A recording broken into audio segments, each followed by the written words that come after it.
Bismillahirrahmanirrahim. Alhamdulillahirabbil alamin wa bihi nasta'in wa ala umuri dunya waddin.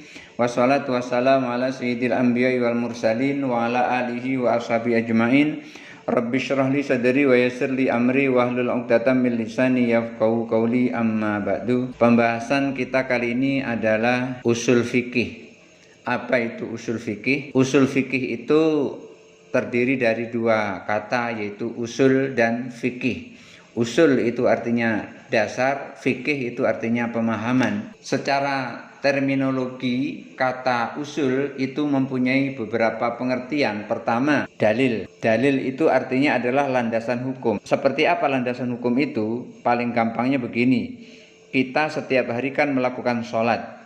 Ketika kita setiap hari melakukan sholat, itu tentu ada dasarnya. Seperti apa? Aqimus sholata wa atuz zakata warka'u ma'ar raki'in.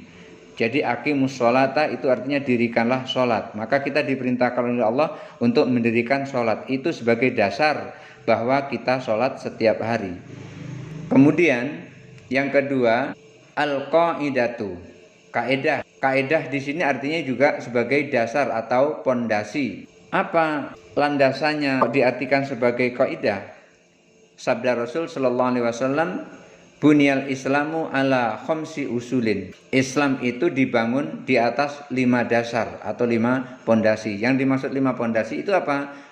Membaca 2 kalimat syahadat, mendirikan sholat, puasa di bulan Ramadan, menunaikan zakat dan haji ke Baitullah bila yang telah mampu. Yang ketiga, ar-rajih, artinya yang terkuat. Seperti apa yang terkuat itu? Seperti ungkapan ahli usul, al-aslu fil kalami al-haqiqatu. Artinya dasar dari suatu pembicaraan itu adalah inti pembicaraan itu. Apa intinya? Maksudnya setiap perkataan yang didengar atau yang dibaca, tulisan-tulisan yang dibaca, yang menjadi patokannya adalah makna hakikat dari perkataan itu atau makna hakikat dari tulisan itu. Contohnya seperti ungkapan ulama usul, Al-Qur'anu aslun lil qiyasi. Al-Qur'an itu adalah asal daripada qiyas. Artinya qiyas itu sumbernya juga Al-Qur'an. Yang keempat, al-far'u, cabang. Seperti ungkapan para ahli usul, al-waladu far'un lil abi. Anak itu adalah cabang dari ayah. Kelima, al-mustahabbu, memberlakukan hukum yang ada sejak semula selama tidak ada dalil yang mengubahnya. Misalnya, seseorang yang telah berwudu meragukan apakah ia masih suci atau sudah batal. Tetapi dia yakin kalau tadi sudah wudu, hanya saja dia ragu apakah sudah kentut atau belum kentut. Nah, keraguan yang seperti itu dikembalikan kepada hukum asal, hukum semula. Apa hukum semulanya? Dia sudah berwudu, berarti dia suci. Maka keraguannya itu tidak menghancurkan kesuciannya karena ia yakin telah berwudu. Dari kelima pengertian usul secara bahasa tersebut, maka pengertian yang bisa kita gunakan dalam ilmu usul fikih adalah dalil, yaitu dalil-dalil fikih. Kata fikih secara etimologi berarti pemahaman yang mendalam, yang membutuhkan pengerahan potensi akal. Pengertian ini dapat ditemukan dalam surah Toha, a'udzubillahi minasyaitonirrajim, bismillahirrahmanirrahim, wahlul 'uqdatam min lisani yafqahu qawli. Dan lepaskanlah kekakuan dari lidahku supaya mereka memahami perkataanku. Kemudian pengertian yang sama juga terdapat dalam sabda Nabi Shallallahu Alaihi Wasallam, man yuridillahu bihi khairan yufaqihu fiddin. Siapa orang yang dikehendaki baik oleh Allah, maka Allah akan memperdalam ilmu agamanya. Dia sangat menguasai ilmu agamanya. Itu sabda Rasulullah yang diriwayatkan oleh Imam Bukhari, Imam Ahmad, Imam Tirmidzi, dan juga Imam Muslim serta Ibnu Majah. Sementara itu, fikih secara terminologi adalah al-ilmu bil ahkami syar'iyyatil amaliyati al-muktasabu min adillatihat tafsiliyati, mengetahui hukum-hukum syara' yang bersifat amaliyah yang diperoleh melalui dalil-dalil yang terperinci. Dalam definisi usul fikih sebagai salah satu bidang ilmu, terdapat dua definisi yang dikemukakan oleh ulama Syafi'iyah dan jumhur ulama. Ulama Syafi'iyah mendefinisikan usul fikih sebagai ma'rifatu dalailil fikhi ijmalan wa kaifiyatil istifadati minha wa halil mustafidi, mengetahui dalil-dalil fikih secara global dan cara menggunakannya, serta mengetahui keadaan orang yang menggunakannya, yaitu mujtahid maksudnya.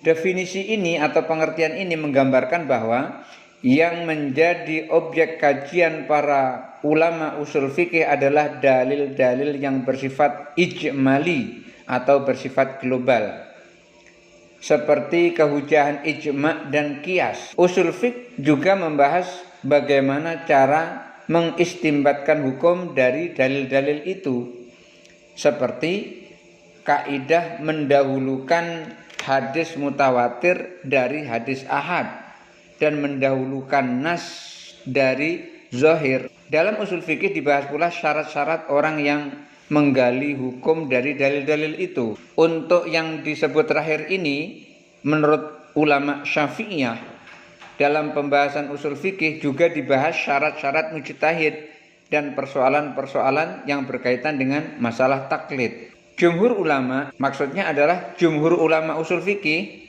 yang terdiri atas ulama-ulama Hanafiyah, Malikiyah, dan Hanabilah, mendefinisikan usul fikih itu dengan al-qawaidu allati yusilul bahthu fiha ila istimbatil ahkami min adillatihat tafsiliyah, mengetahui kaidah-kaidah kulli atau kaidah-kaidah umum yang dapat digunakan untuk mengistimbatkan hukum-hukum syara' yang bersifat amaliyah melalui dalil-dalil yang terperinci. Definisi yang dikemukakan jumhur ulama ini menekankan bahwa usul fikih itu adalah bagaimana cara menggunakan kaidah-kaidah umum usul fikih. Contohnya begini, pertama, Al-Quran dan Sunnah adalah dalil yang dapat dijadikan hujah. Jadi hujah yang pertama itu adalah Al-Quran.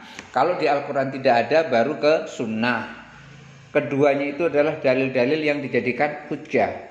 Yang kedua, dalil yang berstatus nas didahulukan daripada yang zahir. Yang ketiga, hadis mutawatir lebih didahulukan daripada hadis ahad.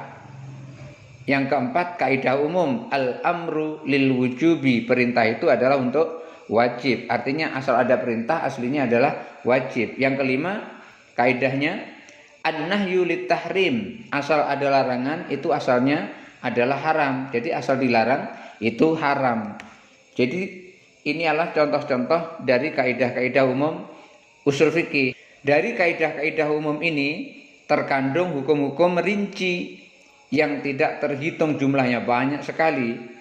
Ahli usul fikih tidak mempersoalkan dalil dan kandungannya secara rinci, melainkan membahas dalil-dalil kulli, dalil-dalil umum, dan serta kandungan-kandungannya sehingga dapat ditetapkan kaidah-kaidah kulli. Dalam rangka menetapkan kaidah-kaidah kulli ini diperlukan keahlian khusus.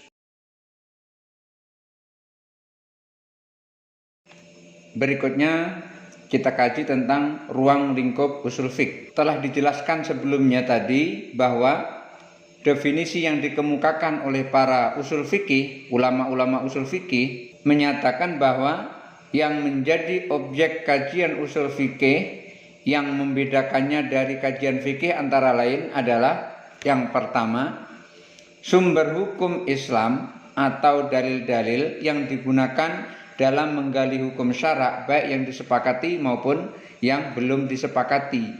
Yang disepakati itu adalah Al-Quran dan Sunnah. Yang belum disepakati itu adalah kehujahan seperti istihsan dan maslahah al-mursalah. Yang kedua, mencarikan jalan keluar dari dalil-dalil yang secara zahir dianggap bertentangan, baik melalui al-jam'u wat taufiq atau mengkompromikan dalil, tarjih, menguatkan salah satu di antara dalil-dalil yang bertentangan, nasah atau at-tasakutud dalilaini, pengguguran dua dalil yang bertentangan.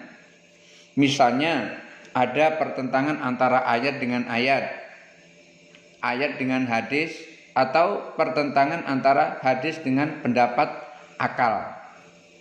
Ketiga, pembahasan ijtihad, syarat-syarat dan sifat-sifat orang yang melakukannya, yaitu mujtahid. Bagaimana sifat-sifat mujtahid itu yang harus dimiliki oleh mujtahid, baik yang menyangkut syarat-syarat umum maupun menyangkut syarat-syarat khusus, yaitu maksudnya adalah keilmuan yang harus dimiliki oleh mujtahid itu. 4. Pembahasan tentang hukum syara yang meliputi syarat-syarat dan macam-macamnya, baik yang bersifat tuntunan untuk berbuat, tuntunan untuk meninggalkan sesuatu perbuatan, memilih antara berbuat atau tidak berbuat, maupun yang berkaitan dengan sebab, syarat, mani, sah, batal, fasad atau rusak, azimah, dan rukhsah. Dalam pembahasan hukum ini juga dibahas tentang pembuat hukum, yaitu hakim, orang yang dibebani hukum, yaitu mahkum alaih, ketetapan hukum dan syarat-syaratnya, serta perbuatan-perbuatan yang dikenai hukum. 5. Pembahasan tentang kaidah-kaidah yang digunakan dan cara menggunakannya dalam mengistimbatkan hukum dari dalil-dalil tersebut, baik melalui kaidah bahasa maupun melalui pemahaman terhadap tujuan yang akan dicapai oleh suatu nas, yaitu ayat maupun hadis. Berikutnya kita kaji tentang urgensi mempelajari usul fikih. Apa sih kegunaannya? Pentingnya mempelajari usul fikih itu untuk apa? Para ulama usul fikih menyimpulkan bahwa tujuan utama mempelajari usul fikih adalah mengetahui dalil-dalil syara yang menyangkut persoalan akidah, ibadah, muamalah, uqubah, dan akhlak. Pengetahuan tentang dalil-dalil tersebut pada gilirannya dapat diamalkan sesuai dengan kehendak syar'i, kehendak Allah dan Rasulnya. Oleh sebab itu, para ulama usul fikih menyatakan bahwa usul fikih bukan merupakan tujuan, melainkan sebagai sarana atau alat. Alat apa? Untuk mengetahui hukum-hukum Allah pada setiap kasus sehingga dapat dipedomani dan diamalkan sebaik-baiknya. Dengan demikian, yang menjadi tujuan sebenarnya adalah mempedomani dan mengamalkan hukum-hukum Allah yang diperoleh melalui kaidah-kaidah usul fikih tersebut. Secara sistematis, para ulama usul fikih mengemukakan kegunaan ilmu usul fikih, yaitu antara lain untuk pertama, mengetahui kaidah-kaidah dan cara-cara yang digunakan mujtahid dalam memperoleh hukum melalui metode ijtihad yang mereka susun. Kedua, memberikan gambaran mengenai syarat-syarat yang harus dimiliki seorang mujtahid sehingga dengan tepat ia dapat menggali hukum-hukum syara dan nas. Di samping itu, bagi masyarakat awam melalui usul fikih, mereka dapat mengerti bagaimana para mujtahid menetapkan hukum, sehingga dengan mantap mereka dapat mempedomani dan mengamalkannya. Ketiga, menentukan hukum melalui berbagai metode yang dikembangkan para mujtahid, sehingga berbagai persoalan baru yang lahir belum ada dalam nas dan belum ada ketetapan hukumnya di kalangan ulama terdahulu dapat ditentukan melalui hukum itu. Keempat, memelihara agama dari penyalahgunaan dalil yang mungkin terjadi, karena sekarang ini banyak sekali orang-orang yang menyalahgunakan dalil. Dia memahami dalil tapi hanya melalui pemikirannya saja, tidak melalui kaidah-kaidah usul yang telah disusun oleh para ulama. Karena ulama menyusun kaidah usul fikih ini sesungguhnya adalah sebagai sarana atau alat untuk memahami dalil. Sehingga banyak sekali sekarang ulama-ulama baru yang bermunculan, yang berjenggot-jenggotan itu, mereka itu memahami dalil itu hanya sesuai dengan ro'yunya saja, sesuai dengan pemikirannya saja, tidak melihat asbabul wurudnya, tidak melihat sebab-sebab terjadinya, kenapa sampai ada hadis atau ayat asbabun nuzulnya mengatakan seperti itu atau menjelaskan seperti itu, hanya diambil bagian luarnya saja. Oleh karena itu, dalam pembahasan usul fikih, sekalipun suatu hukum diperoleh melalui hasil ijtihad, statusnya tetap mendapat pengakuan syara. Melalui usul fikih juga para peminat hukum Islam yang mengetahui mana sumber hukum Islam yang asli yang harus dipedomani dan mana yang merupakan sumber hukum Islam yang bersifat sekunder, yang berfungsi untuk mengembangkan syariat sesuai dengan kebutuhan masyarakat Islam. Kelima, menyusun kaidah-kaidah umum yang dapat diterapkan guna menetapkan hukum dari berbagai persoalan sosial yang terus berkembang, karena persoalan sosial ini terus berkembang. Seumpamanya begini, di dalam Al-Quran tidak ada tercantum, baik itu hadis, tidak ada tercantum tentang hukum ganja atau hukum heroin. Lalu ulama usul fikih menentukan kaidah hukum itu. Semua yang memabukkan itu hukumnya haram. Di Al-Quran cuma khamr yang disebutkan. Oleh karena itu, karena ilahnya adalah mabuk, ganja, heroin juga haram. Jadi ditetapkan oleh kaidah yang dikembangkan oleh para ulama usul bahwa ganja dan heroin itu haram hukumnya. Kenapa haram? Karena memabukkan, sama dengan khamr. Keenam, mengetahui kekuatan dan kelemahan suatu pendapat sejalan dengan dalil yang digunakan oleh mujtahid di dalam berijtihad, sehingga para peminat hukum Islam dapat melakukan tarjih atau penguatan salah satu dalil atau pendapat tersebut dengan mengemukakan alasannya. Para penuntut ilmu yang dirahmati Allah Subhanahu wa taala, selanjutnya kita melihat sejarah pertumbuhan dan perkembangan usul fikih. Bagaimana sesungguhnya sejarah pertumbuhan dan perkembangan usul fikih ini? Pertumbuhan usul fikih tidak terlepas dari perkembangan hukum Islam sejak zaman Rasulullah SAW sampai pada masa tersusunnya usul fikih sebagai salah satu bidang ilmu pada abad kedua Hijriah. Di zaman Rasulullah SAW, sumber hukum Islam hanya dua, yaitu Al-Quran dan Sunnah atau hadis. Apabila muncul suatu kasus, Rasulullah langsung menunggu wahyu turun. Untuk apa wahyu turun itu? Untuk menjelaskan hukum terhadap kasus tersebut. Jadi pada masa Rasulullah itu kalau ada masalah gampang tinggal tanya kepada Rasulullah, ya Rasulullah ini kok begini, ini bagaimana hukumnya? Langsung Rasulullah nanti menunggu wahyu turun lalu Rasulullah jelaskan tentang masalah yang didapat itu. Jadi gampang pada masa Rasulullah itu. Apabila wahyu tidak turun, maka beliau menetapkan hukum kasus tersebut melalui sabdanya. Jadi Rasulullah SAW ketika menunggu wahyu tidak turun, langsung Rasulullah menetapkan hukum itu dengan ijtihad Rasulullah SAW. Jadi para sahabat itu mengetahui bagaimana cara Rasulullah berijtihad. Oleh karena itu para sahabat meyakini bahwa yang pertama digunakan adalah Al-Quran. Kalau tidak ada Al-Quran, baru sabda Nabi SAW, yaitu hadis. Hadis yang disabdakan oleh Rasulullah SAW yang kemudian dikenal ini sebagai as-sunnah atau al-hadis. Dalam menetapkan hukum dari berbagai kasus di zaman Rasulullah SAW yang tidak ada ketentuannya di dalam Al-Quran, para ulama usul fikih menyimpulkan bahwa ada isyarat bahwa Rasulullah itu menetapkannya melalui ijtihad. Seperti tadi yang telah saya sampaikan bahwa ketika ada orang bertanya kepada Rasulullah, maka Rasulullah nunggu wahyu. Kalau wahyu tidak turun, baru Rasulullah menyampaikan sabdanya. Jadi Rasulullah berijtihad sendiri untuk menentukan hukum tentang apa yang telah ditanyakan oleh sahabat tersebut. Hal ini dapat diketahui melalui sabda Rasulullah SAW, innama ana basyarun idza amartukum bisyai'in min dinikum fakhudhu bihi wa idza amartukum bisyai'in min ra'yin fa innama ana basyarun. Hadis ini diriwayatkan oleh Imam Muslim dari Rafi' bin Hudaij. Sesungguhnya saya adalah manusia biasa. Apabila saya perintahkan kepadamu sesuatu yang menyangkut agamamu, maka ambillah dia. Dan apabila aku perintahkan kepadamu sesuatu yang berasal dari pendapatku, maka sesungguhnya aku adalah manusia biasa.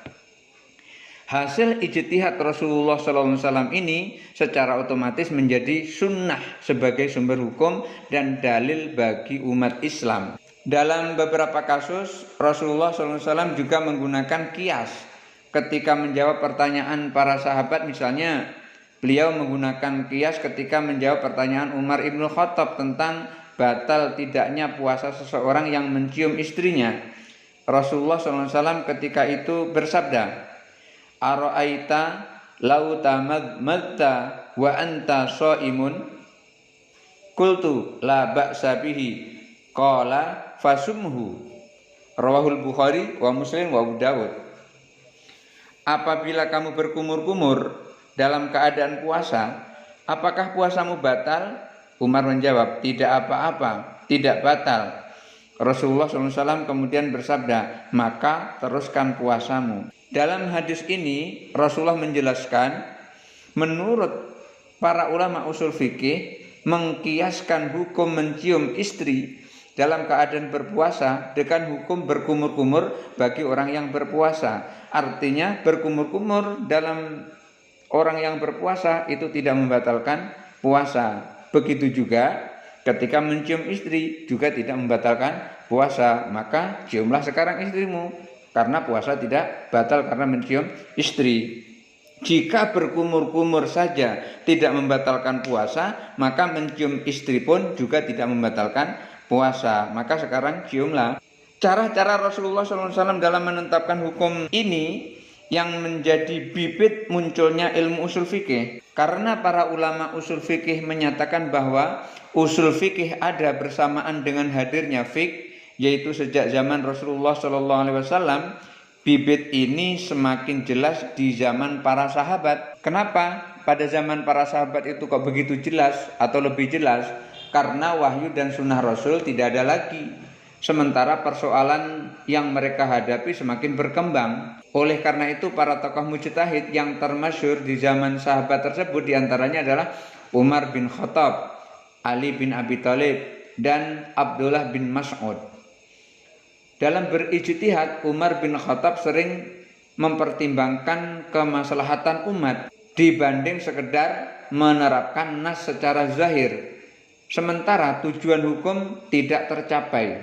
Misalnya, demi kemaslahatan rakyat yang ditaklukkan pasukan Islam di suatu daerah, Umar ibnu Khattab menetapkan bahwa tanah di daerah tersebut tidak diambil pasukan Islam, melainkan dibiarkan digarap oleh penduduk setempat.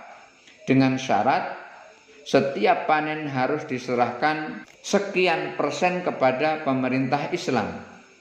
Sikap ini diambil Umar bin Khattab didasarkan atas pemikiran bahwa apabila tanah pertanian di daerah itu diambil pemerintah Islam, maka rakyat di daerah tersebut tidak memiliki mata pencaharian yang akibatnya bisa memberatkan beban negara.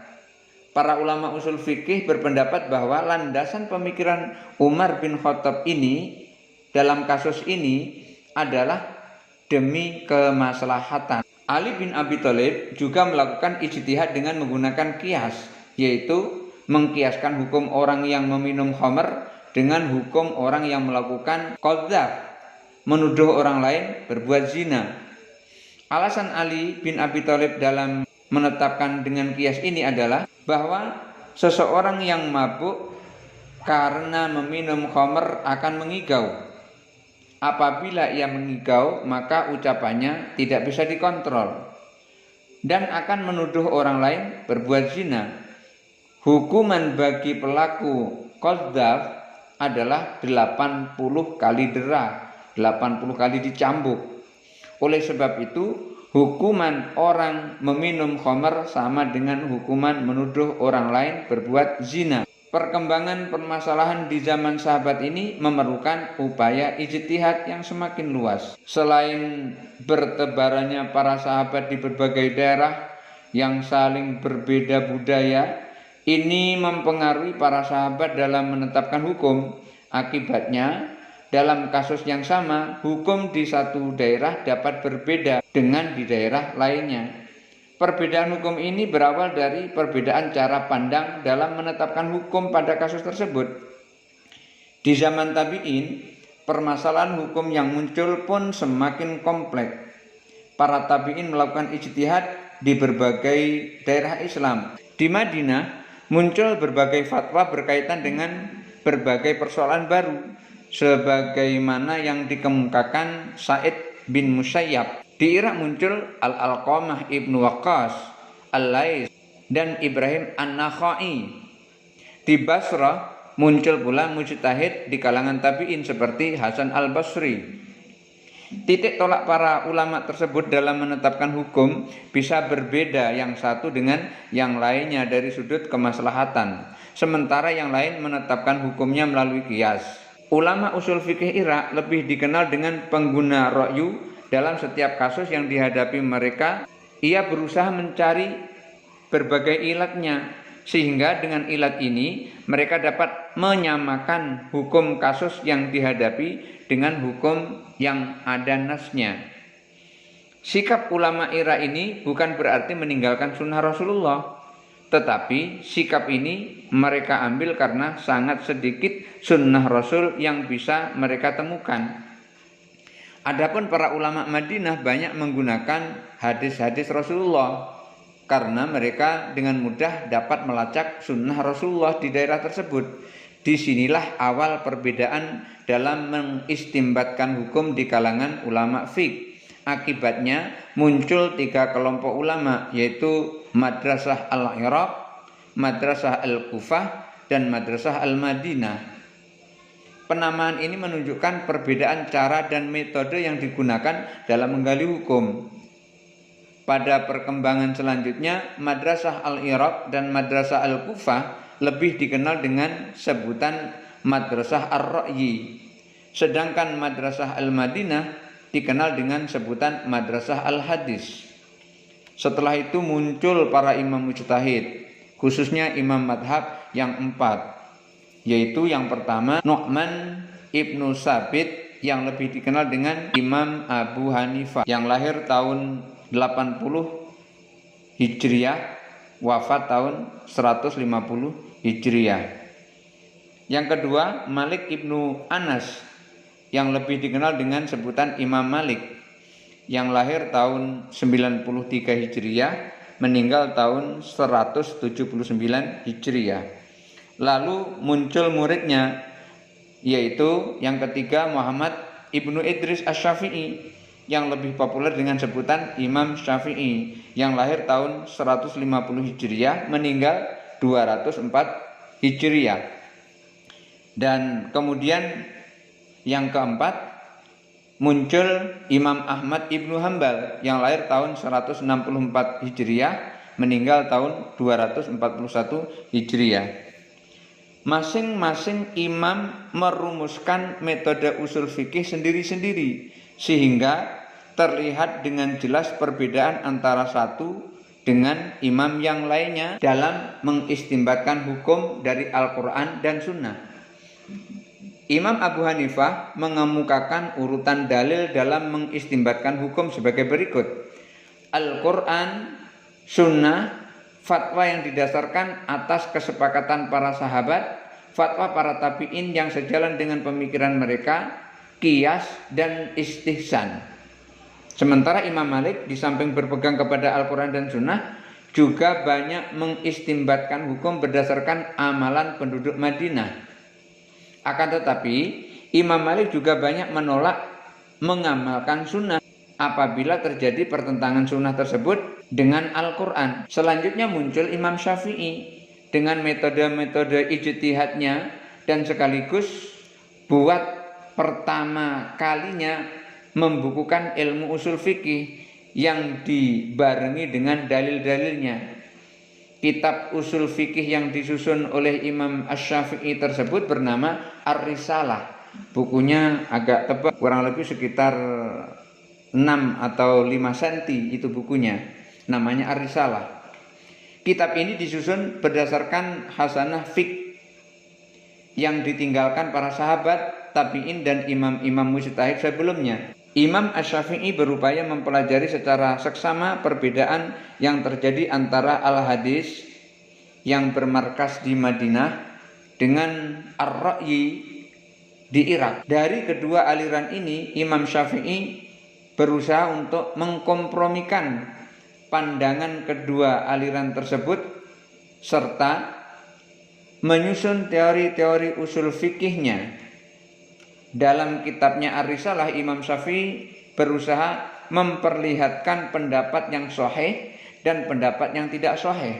Setelah melakukan berbagai analisa dari pandangan kedua aliran, yaitu Irak dan Madinah, yang Ra'yi dan yang Al-Hadisi, yang Irak itu Ra'yi, yang Madinah itu Al-Hadis. Berdasarkan analisa inilah dia membuat teori usul fikih yang diharapkan dapat dijadikan patokan untuk mengistinbatkan hukum, mulai dari generasi pada saat itu sampai generasi berikutnya. Kandungan kitab Ar-Risalah ini pada masa sesudah Imam Syafi'i menjadi bahan pembahasan para ulama usul fikih secara luas. Pembahasan mereka ada yang berbentuk mensyarah atau menjelaskan secara luas apa yang dikemukakan Imam Syafi'i dalam kitabnya itu, tanpa mengubah atau mengurangi apa yang ada di dalam kitab tersebut. Juga ada yang melakukan pembahasan bersifat analisis terhadap pendapat dan teori Imam Syafi'i dengan mengemukakan aspek-aspek kekuatan dan kelemahan teori Imam Asy-Syafi'i.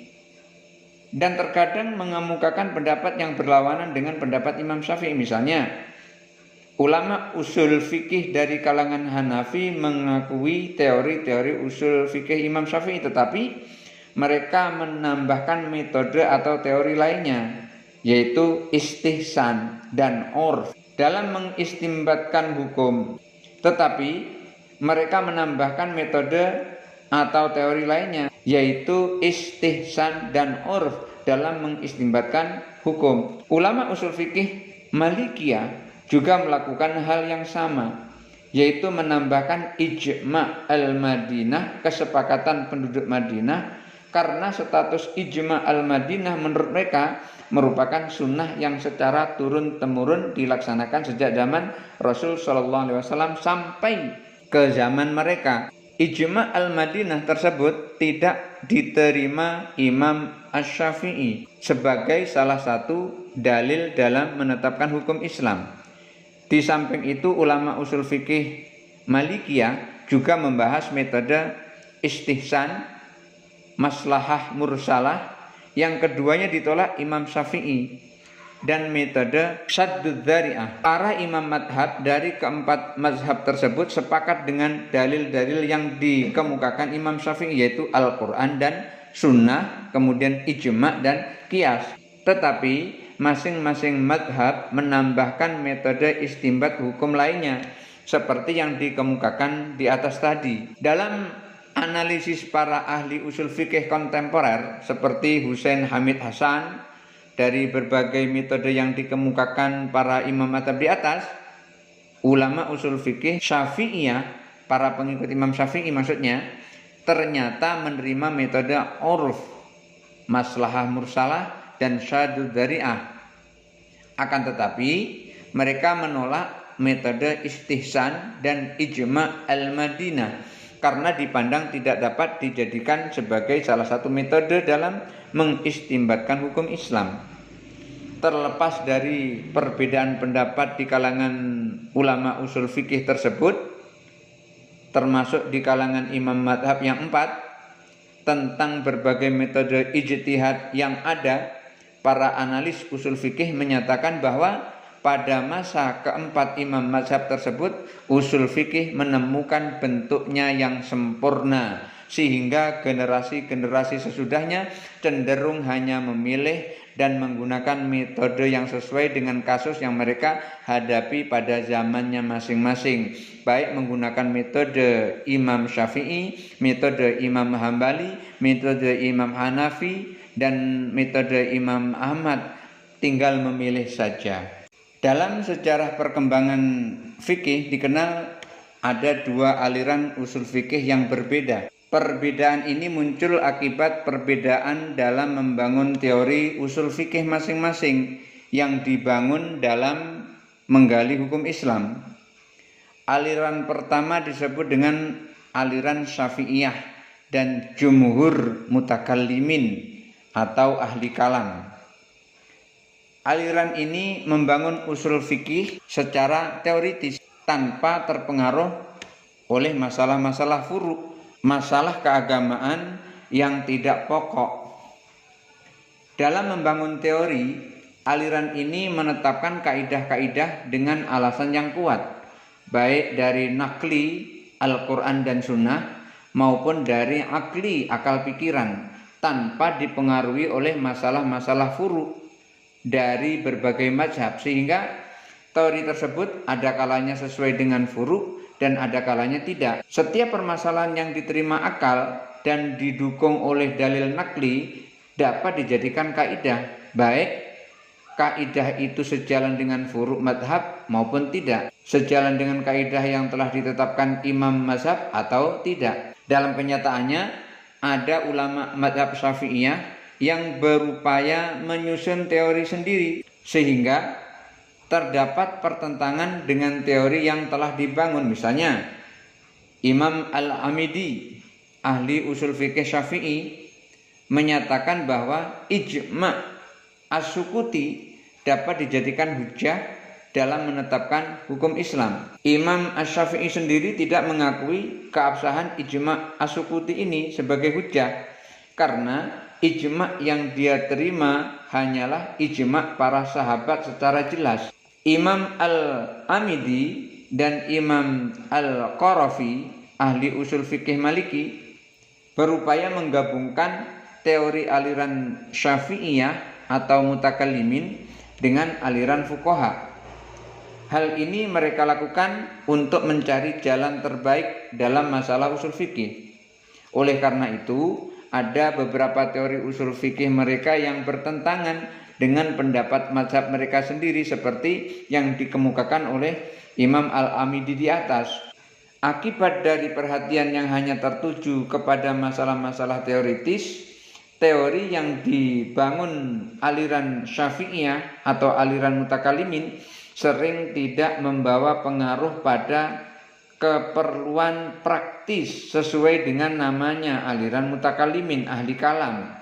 Maka aspek-aspek bahasa sangat dominan dalam pembahasan usul fikih mereka. Misalnya masalah tahsin, menganggap sesuatu perbuatan itu baik dan dapat dicapai oleh akal atau tidak, dan takbih, menganggap sesuatu itu buruk dan dapat dicapai oleh akal atau tidak. Pembahasan seperti ini biasanya dikemukakan para ahli usul fikih berkaitan dengan pembahasan hakim, pembuat hukum. Kedua, konsep ini berkaitan erat dengan masalah ilmu kalam yang juga berpengaruh dalam penentuan teori usul fikih.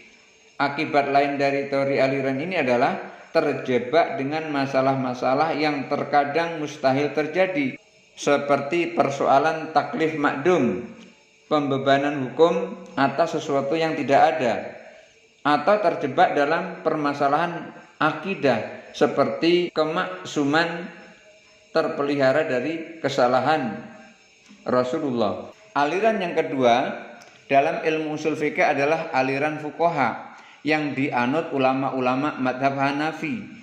Dinamakan aliran fuqaha karena aliran ini dalam membangun teori usul fikihnya banyak dipengaruhi oleh masalah-masalah furu' dalam madhab mereka. Artinya mereka tidak membangun suatu teori kecuali setelah melakukan analisis terhadap masalah-masalah furu yang ada dalam mazhab mereka. Dalam menetapkan teori tersebut, apabila terdapat pertentangan antara kaidah yang ada dengan hukum furu, maka kaidah tersebut diubah dan disesuaikan dengan hukum furu tersebut. Oleh sebab itu, aliran ini berupaya agar kaidah yang mereka susun sesuai dengan hukum-hukum furu yang berlaku dalam mazhabnya, sehingga tidak satu kaidah pun yang tidak dapat diterapkan.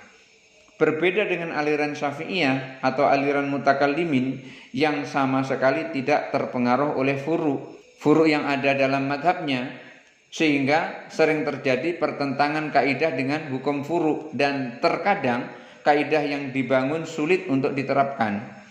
Apabila suatu kaidah bertentangan dengan furu, maka mereka berusaha untuk mengubah kaidah tersebut dalam membangun kaidah lain yang sesuai dengan masalah furu yang mereka hadapi. Misalnya, mereka menetapkan kaidah bahwa dalil yang umum itu bersifat qat'i atau pasti. Akibatnya apabila terjadi pertentangan dengan dalil umum dengan hadis ahad misalnya bersifat dhonni, maka dalil yang umum itu yang diterapkan karena hadis ahad hanya bersifat dhonni atau relatif saja, sedangkan dalil umum tersebut bersifat qat'i yang sudah pasti, yang qat'i tidak bisa dikalahkan dan dikhususkan oleh yang dhonni.